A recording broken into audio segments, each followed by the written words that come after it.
Toma. O presidente dos Estados Unidos, Donald Trump, disse nesta segunda-feira que o Brasil e a América Latina precisam mais dos Estados Unidos do que os Estados Unidos precisam deles. Aí eu estou colocando as palavras, entre aspas aqui, palavras que saíram da boca dele. A frase foi dita em resposta a uma pergunta sobre se Trump falaria com o presidente Lula e como seria a relação com o Brasil e a América Latina. Mais cedo, é bom lembrar, o presidente Lula fez ali uma política de boa vizinhança e disse que torce por uma gestão profícua com Trump.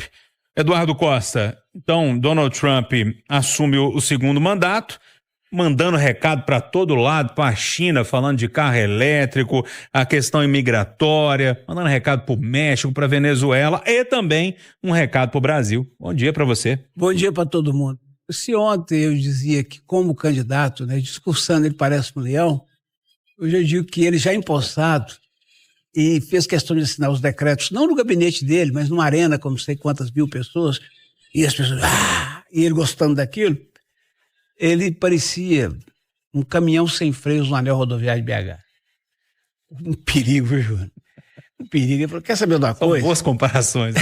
Na descida do Betânia ali, né? Eu sou obrigado a concordar que são boas comparações. Na descida do Betânia, pós área de escape que foi feita fora de lugar. Então é o seguinte, mas ainda assim são. Ele falou, quer saber de uma coisa? Negócio de meio ambiente, Acordo de Paris, aqui agora pode tudo. É tudo. Combustível limpo, vamos perfurar petróleo. Mas vai aumentar a poluição dos Estados Unidos, que já é de 20% do valor global. Dane-se. Controle de epidemias, vamos sair da OMS. Quero saber disso, não.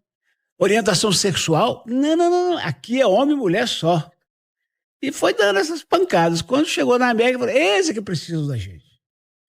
Ele esquece, por exemplo, que o Brasil ajuda os Estados Unidos a digamos, organizar o mercado mundial de aço e alumínio, sabe? Ele esqueceu de uma série de detalhes que o Brasil tem nos Estados Unidos, o segundo maior parceiro depois da China. Mas não está nem aí.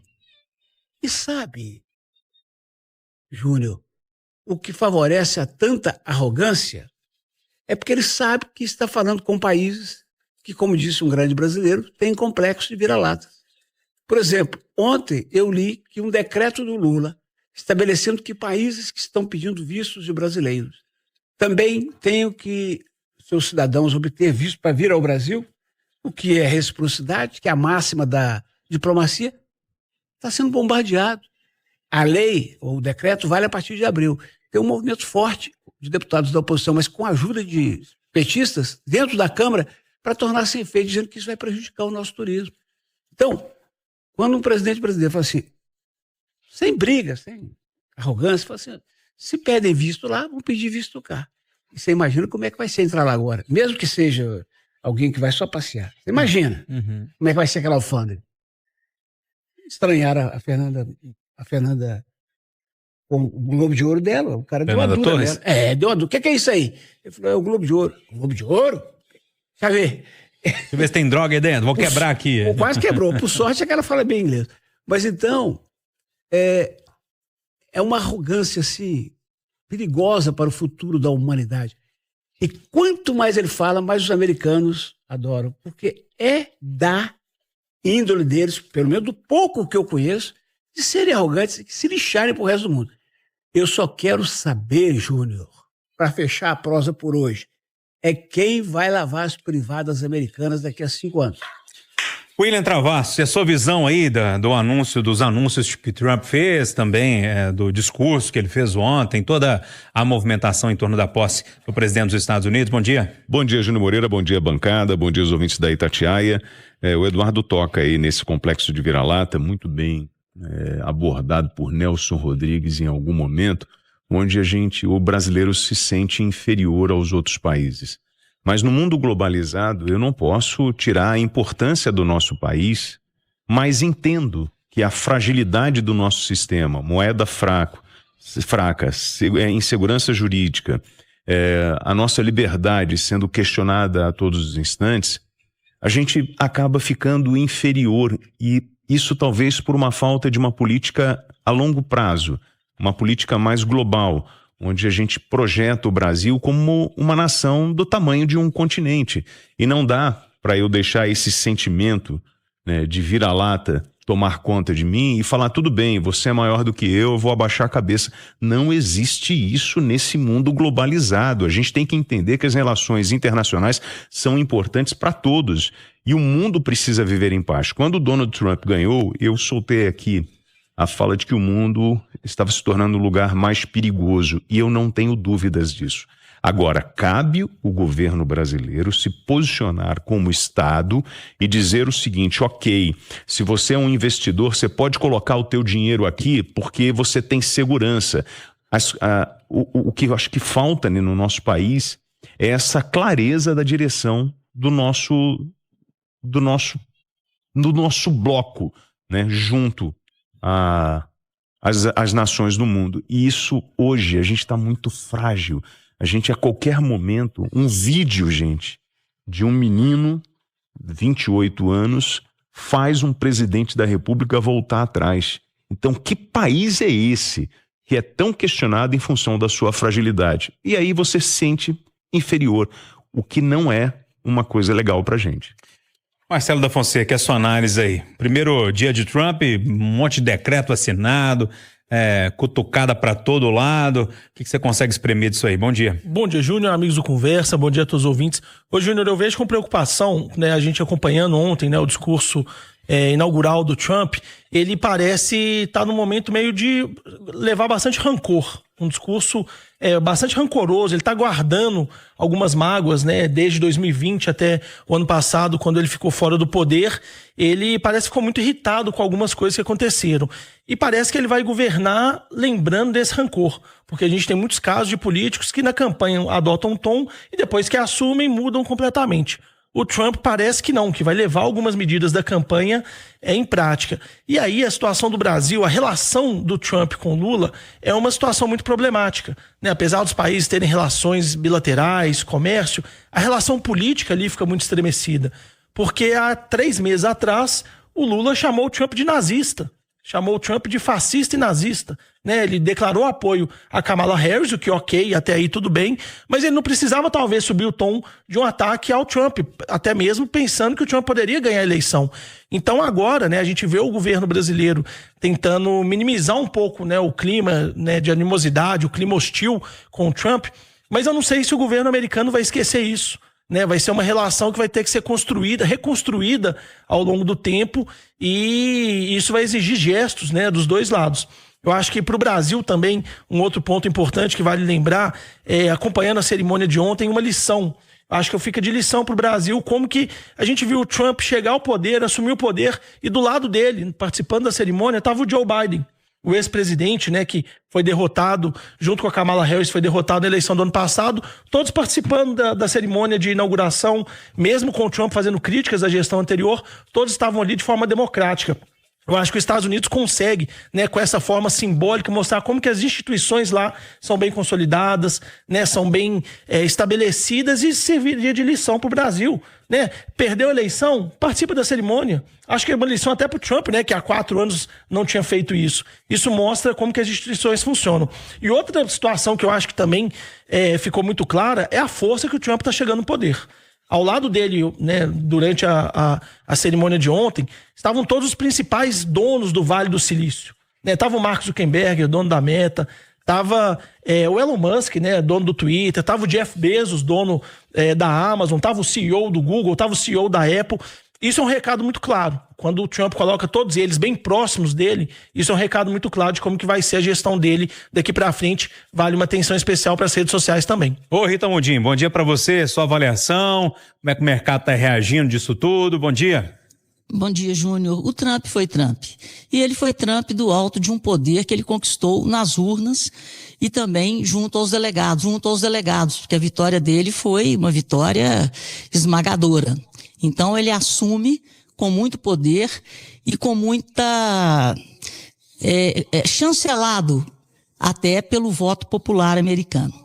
Então, assim, o que ele mostrou ontem, e eu acho que ele quis mostrar, foi a força do capitalismo praticado, da economia de mercado, do liberalismo praticado pelos republicanos.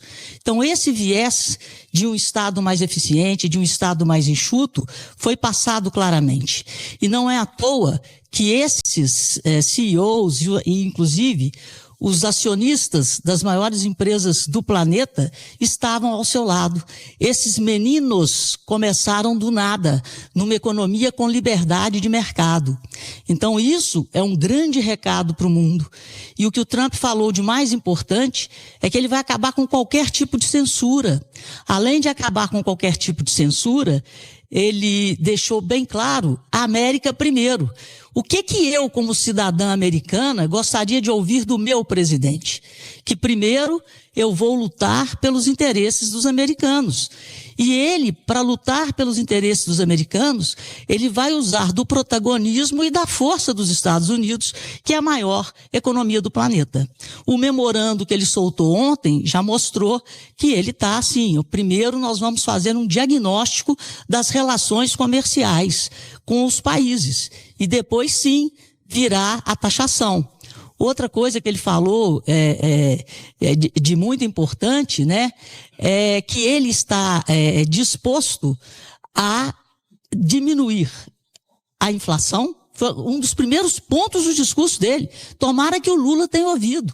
Que ele quer acabar com a inflação e que os preços vão cair, porque ele vai diminuir a dívida.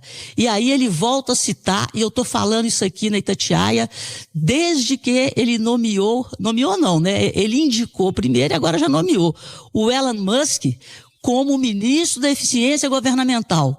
Os Estados Unidos darão exemplo para o planeta do que é a eficiência do Estado, fazendo uma remodelagem nas agências federais. Outra coisa que ele falou que pouca gente comentou é que ele vai acabar com as guerras e que os Estados Unidos não vão participar mais de guerra nenhuma. Então ele falou que ele virá como um pacificador, como um mediador nos conflitos. E por aí vai, Trump sendo os Trump e agradando em cheio o eleitorado americano, o americano raiz. Agora, o que ele está fazendo é colocar em prática as promessas de campanha que deram a ele esse poder para renegociar acordos, para rever tarifas, comandando a maior nação do planeta. Acho que teremos uma nova página na história do liberalismo e do capitalismo de mercado e não do capitalismo de Estado. O Trump vem para fazer frente ao crescimento de um Estado cada vez maior, ineficiente e corrupto. Que ele venha e que ele tenha sucesso nessa missão de diminuir a dívida americana. Rita, não deixa de ser curioso e até contraditório, né? O discurso do liberalismo, da liberdade do mercado, e já no anúncio falando que vai taxar importações, né? Aqui no Brasil, quando o governo Lula falou em taxar, né, as importações da Shein, de outros produtos, foi muito criticado por esses mesmos liberais. Né? E que liberal é esse que diz que se o BRICS, os países do BRICS, que estão em desenvolvimento, ousarem criar uma moeda própria, ele vai retaliar. Que liberal é esse? Peraí, Rita. Eduardo, foi a melhor coisa que eu ouvi. Porque o que o BRICS está fazendo, o BRICS não é um bloco econômico, o BRICS é um bloco político que tem convidado milhares de países emergentes, de preferência ditaduras e grandes produtores de petróleo, para poder monopolizar o contrato mais negociado do planeta, que é o contrato de petróleo. E aí, Eduardo, se o BRICS cria essa moeda, como que serão colocadas retaliações em ditaduras? Se o petróleo vai ser negociado, se o comércio vai acontecer livremente. Hoje, você tem uma ferramenta chamada SWIFT, e o SWIFT é a grande arma contra ditadores. Você faz bloqueios comerciais através da proibição de negociação de determinados contratos com ditaduras como Venezuela, como a Rússia, como Cuba. Então, essas sanções comerciais são impostas, muitas delas em cima dessas negociações que são liquidadas através do SWIFT, que está lá, nos Estados Unidos. Por isso que eles querem enfraquecer o dólar, criar um comércio paralelo para que o capitalismo de Estado impere sobre o mercado e sobre a liberdade A gente tem que econômica. tomar um certo cuidado para não entrar nessa guerra fria aí de narrativas, enfim, de promessas, e de repente ele não vai conseguir cumprir. Quando eu falo assim, eu vou acabar com as guerras do mundo, o Brasil, os Estados Unidos têm 54% das empresas do top 100, venderam 285 bilhões de dólares em 2020. Então, as maiores indústrias de armas do mundo estão nos Estados Unidos. Então, tudo bem, você quer acabar com a guerra produzindo arma, é isso? Então, você vai fornecer arma para que eu possa me defender e você vai mediar esses conflitos. Então, assim, eu acho que tem muito de narrativa nisso para mostrar esse caminhão sem freio descendo o anel, para dizer que, ok, eu agora sou o todo-poderoso do mundo, eu tinha um Joe Biden que era um fraco, que não defendia a bandeira americana, e agora eu vou defender. E a gente não pode esquecer, quando ele fala de taxação, eu fico imaginando, se ele resolve taxar o produto brasileiro em 20%, ele, que é o segundo maior recebedor de produtos brasileiros, né? Imagine o impacto disso na nossa indústria, no nosso país. Então, tudo bem, ok, senhor Donald Trump, o senhor está com a caneta na mão, beleza, mas vivemos num mundo globalizado e vamos devagar para a gente não entrar e embarcar num discurso, numa narrativa, numa guerra que ele já está travando, que a gente pode chamar de uma segunda guerra fria. Você quer um minutinho, Eduardo? Eu preciso... William, o Brasil não vai sofrer. O Brasil não vai sofrer com as taxações. Se os juros não subir, não sofre, Rita.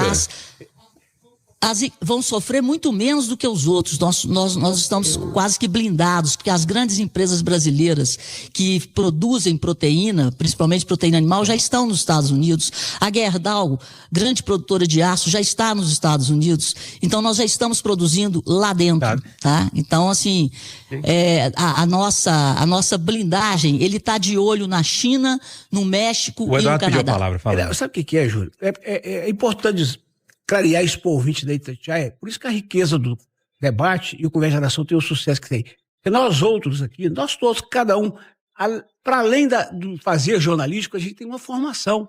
Marcelo, por exemplo, é historiador. Rita é mais forjada e é boa nisso, nas exatas, na economia. Eu, Júnior, dei uma guinada, né, na minha vida acadêmica para o social, Júnior. Eu tenho um pós-graduação, além de extensão, né, um pós-graduação da Fundação Dom Cabral em responsabilidade social e sustentabilidade, outro em valores humanos da Fundação Getúlio Vargas e, por fim, um mestrado em ciências sociais na PUC Minas. Então, tudo o que a Rita diz é absolutamente compreensível do ponto de vista do interesse americano.